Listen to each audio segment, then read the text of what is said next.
പ്രണയം the love after marriage ഭാഗം 40.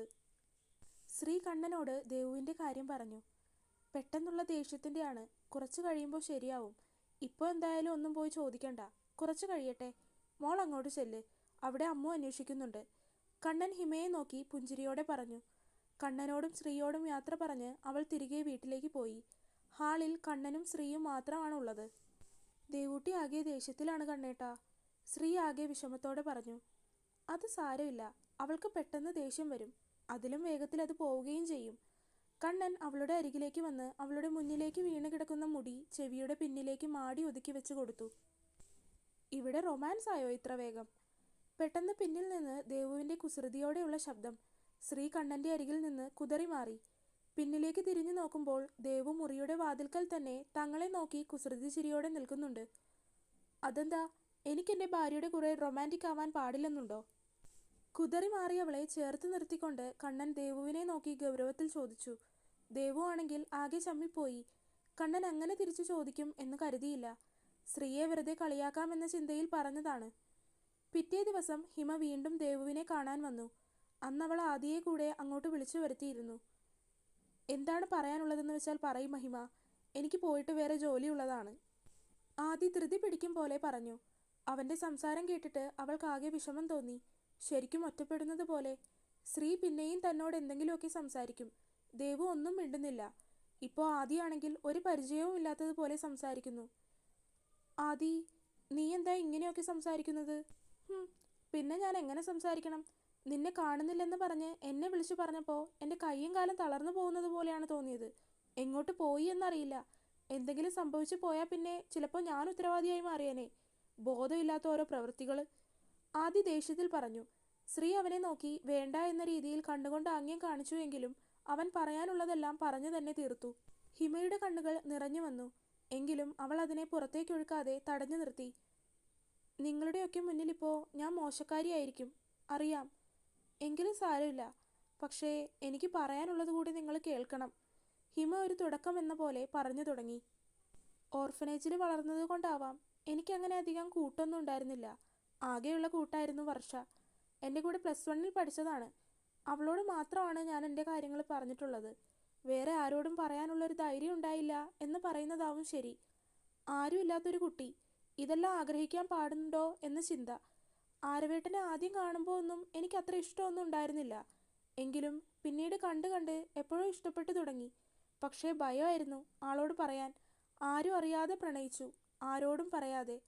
ഒടുക്കം ഓർഫനേജിൽ വന്നപ്പോൾ എപ്പോഴോ വർഷ എൻ്റെ ഡയറി കണ്ടു. അതിൽ നിന്ന് അവൾ എല്ലാം മനസ്സിലാക്കി. അതുകൊണ്ട് മാത്രം വർഷയോട് പറഞ്ഞു. ഇല്ലെങ്കിൽ അവൾ പോലും അറിയില്ലായിരുന്നു. ആരും മിണ്ടിയില്ല. അവൾക്ക് പറയാനുള്ളത് മുഴുവനാക്കട്ടെ എന്ന ചിന്തയായിരുന്നു എല്ലാവരിലും. നമ്മുടെ എക്സാം നടക്കുന്നതിനിടയിലാണ് ഓർഫനേജിൽ എനിക്കൊരു വിവാഹകാര്യം പറയുന്നത്. അവിടെ എനിക്ക് വലിയ അഭിപ്രായങ്ങളൊന്നുമില്ല. എങ്കിലും ഈ ഒരു കാര്യത്തിൽ ഞാൻ എതിർത്ത് നോക്കി. പക്ഷേ ഫലമുണ്ടായില്ല. അതെൻ്റെ മനസ്സിൽ നന്നായി വിഷമം ഉണ്ടാക്കിയിരുന്നു. അതുകൊണ്ടാണ് നിങ്ങളോട് പോലും സംസാരിക്കാതിരുന്നത്. ഒന്നും മനഃപൂർവ്വം വേണമെന്ന് വെച്ച് ചെയ്തതല്ല.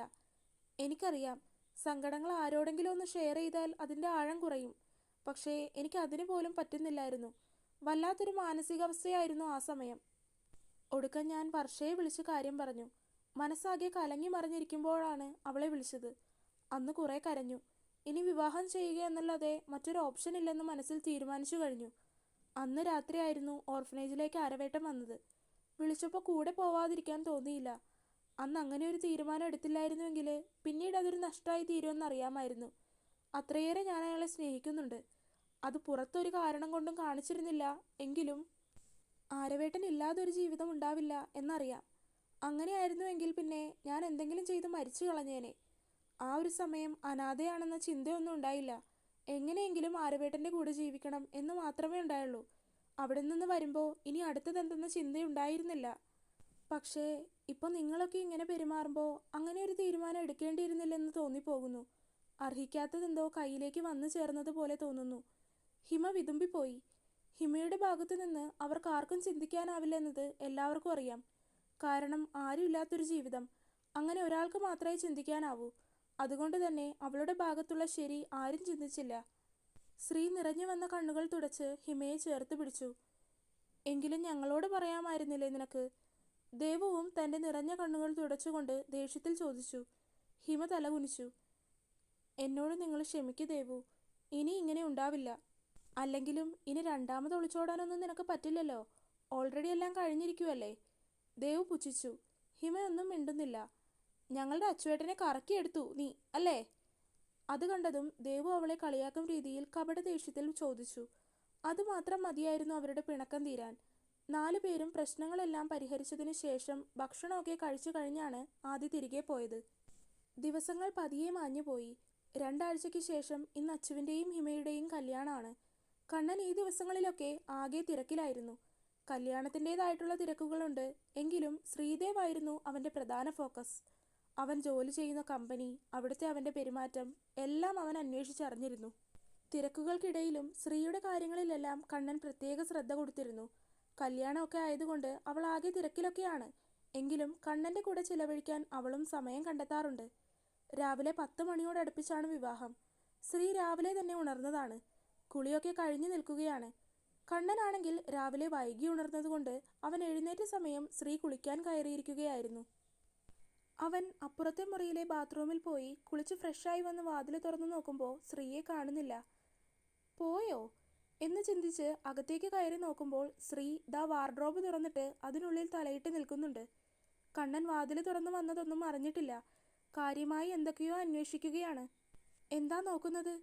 കണ്ണൻ ചോദിച്ചപ്പോഴാണ് അവൾ കണ്ണൻ വന്നത് തന്നെ കാണുന്നത്. അതോ, ദേവൂട്ടി എനിക്ക് സ്കിൻ കെയർ പ്രോഡക്ട്സ് ഒക്കെ തന്നിരുന്നു. അതെല്ലാം ഞാൻ എടുത്തൊരു കവറിലാക്കി പാക്ക് ചെയ്ത് വെച്ചിരുന്നു. അതിവിടെ കാണുന്നില്ല കണ്ണേട്ടാ, വിഷമത്തോടെ പറഞ്ഞുകൊണ്ട് അവൾ വീണ്ടും തപ്പിക്കൊണ്ടിരുന്നു. കണ്ണൻ മതിലിലേക്ക് ചാരി നിന്ന് അവളെ തന്നെ നോക്കി. കണ്ണേട്ടൻ കണ്ടോ അത്? ശ്രീ നഖം കടിച്ചുകൊണ്ട് അവനെ നോക്കി.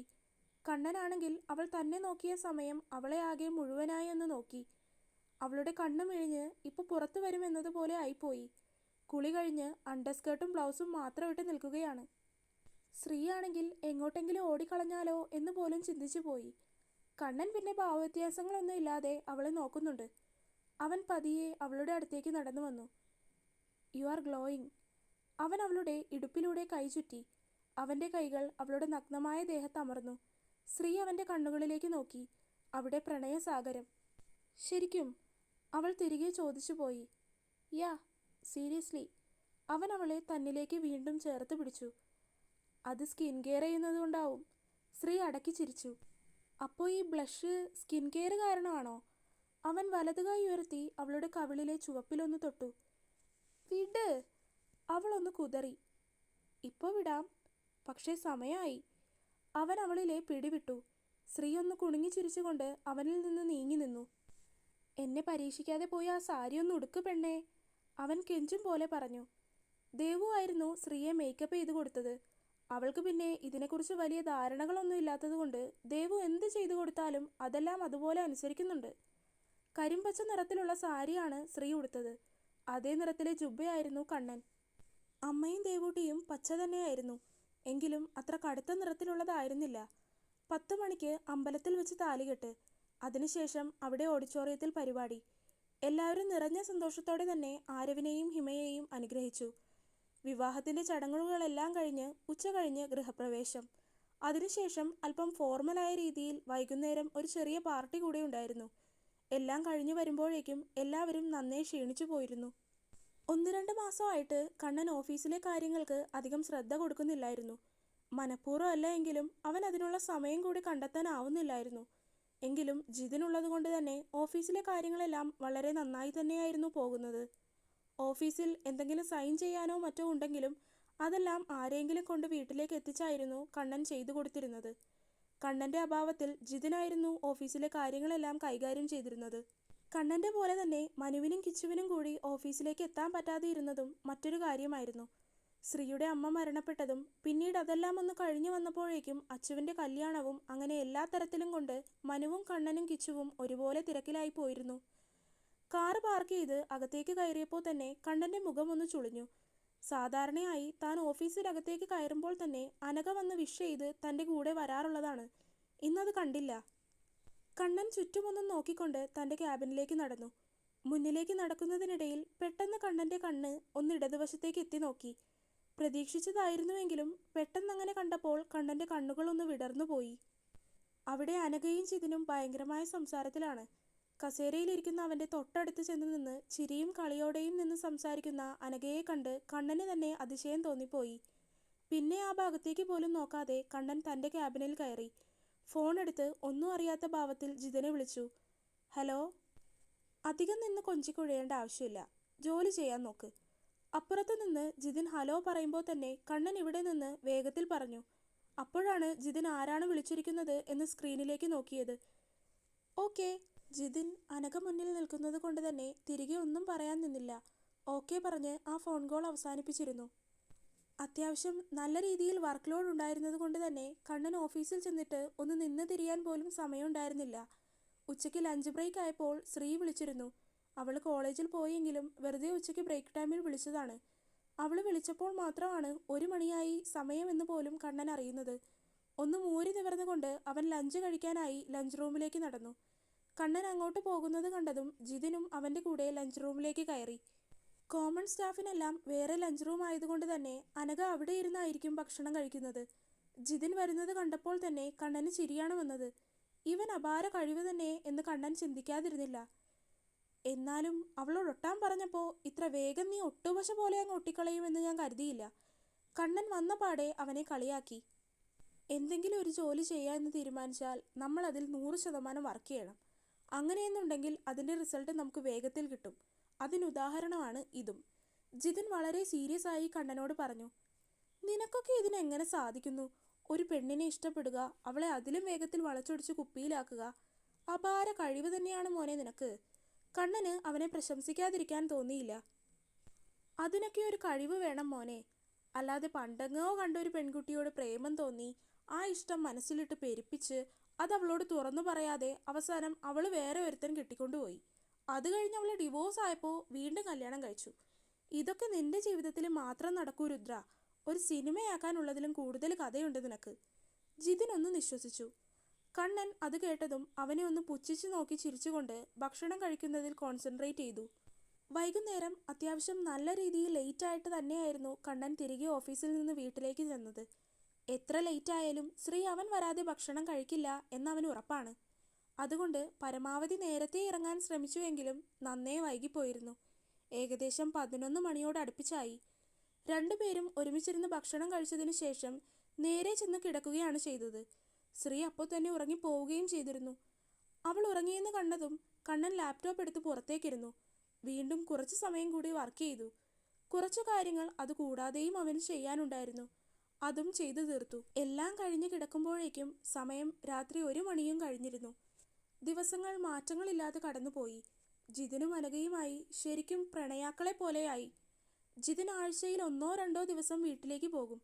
ആ ദിവസങ്ങളിൽ അനഘയുടെ മുഖം ഒന്ന് കാണേണ്ടത് തന്നെയാണ്. അത് കണ്ടപ്പോൾ തന്നെ എങ്ങനെയാണോ ഉദ്ദേശിച്ചത് അതുപോലെ തന്നെ കാര്യങ്ങളെല്ലാം സംഭവിച്ചിട്ടുണ്ട് എന്ന് കണ്ണന് മനസ്സിലായി. ഈ ആഴ്ച ജിതിൻ പോയപ്പോൾ അവൻ്റെ ഭാര്യയുടെ ഡെലിവറി ആയിരുന്നു. പറഞ്ഞ ടൈമിൽ നിന്നും അല്പം കൂടി മുന്നേ ആയിരുന്നു. അതുകൊണ്ട് തന്നെ അവൻ പ്രതീക്ഷിക്കാതെ ആയിരുന്നു പോയത്. ഇനി എന്ന് തിരിച്ചു വരുമെന്ന് അറിയില്ല. തൻ്റെ പ്ലാൻ എക്സിക്യൂട്ട് ചെയ്യാനുള്ള സമയമായി വരുന്നു എന്ന് കണ്ണന് മനസ്സിലായി. പാർവതി, താനിങ്ങനെ ഡെസ്പാവാതെ. കൂടിയാൽ ഒരു 2 ആഴ്ച, അതിനുള്ളിൽ ഞാൻ തിരിച്ചു വരും. പോകാനുള്ള ബാഗിലേക്ക് ഡ്രസ്സെല്ലാം എടുത്ത് വെക്കുന്നതിനിടയിൽ കണ്ണൻ അവളെ ആശ്വസിപ്പിക്കും പോലെ പറഞ്ഞു. എപ്പോഴും ഇങ്ങനെയാണ്, നേരത്തെ പറയില്ല. പോകാനാവുന്ന നേരം ആവുമ്പോഴല്ലേ കണ്ണേട്ടൻ പറയുന്നത്? അവൾ പരിഭവത്തിലും ദേഷ്യത്തിലും അവനോട് ചോദിച്ചു. പെട്ടെന്നെടുക്കുന്ന തീരുമാനമല്ലേ, അല്ലാതെ ഇപ്പോൾ ഇങ്ങനെ പോകേണ്ടി വരുമെന്ന് ഞാൻ നേരത്തെ തീരുമാനിച്ചതൊന്നും അല്ല എൻ്റെ പൊന്നെ. കണ്ണൻ അവളുടെ കവിളിലൊന്ന് തട്ടിക്കൊണ്ട് പറഞ്ഞു. ശ്രീ പരിഭവത്തോടെ അവനിൽ നിന്ന് മുഖം തിരിച്ചു. ഒന്ന് ചിരിക്ക്, ഞാൻ തിരികെ ഇങ്ങോട്ട് തന്നെയല്ലേ വരുന്നത്. ബാഗ് എടുത്തിറങ്ങുന്നതിനിടയിൽ കണ്ണൻ പറഞ്ഞു. ശ്രീ അതിന് അവനെ വന്ന് മുറുക്കി കെട്ടിപ്പിടിച്ചു. കാണാതിരിക്കാനാവില്ല എന്നായിട്ടുണ്ട്, അവളുടെ പതിഞ്ഞ ശബ്ദം. അപ്പോൾ എനിക്കോ? അവൻ അവളുടെ മുഖം കൈക്കുമ്പിളിലെടുത്തു. നെറ്റിയിൽ അമർത്തി ഒന്ന് ചുംബിച്ചു. അത് ചുണ്ടികളിലേക്ക് പകർന്നു കൊടുക്കാനും അധികം സമയം വേണ്ടി വന്നില്ല. 2 ആഴ്ചയെന്ന് പറയുന്നത് അവരുടെ ജീവിതത്തിൽ 2 യുഗങ്ങൾ പോലെ ആയിരിക്കും എന്നറിയാം. കാരണം അത്രമാത്രം പിരിയാൻ കഴിയാത്തതുപോലെ രണ്ടുപേരും അടുത്തു പോയിട്ടുണ്ട്. അവളുടെ നിറഞ്ഞ കണ്ണുകൾ ഒന്ന് തുടച്ച് അവൻ മുറിയിൽ നിന്നിറങ്ങി. ചില ആവശ്യങ്ങൾക്കായി കണ്ണൻ കോട്ടയം വരെ പോവുകയാണ്.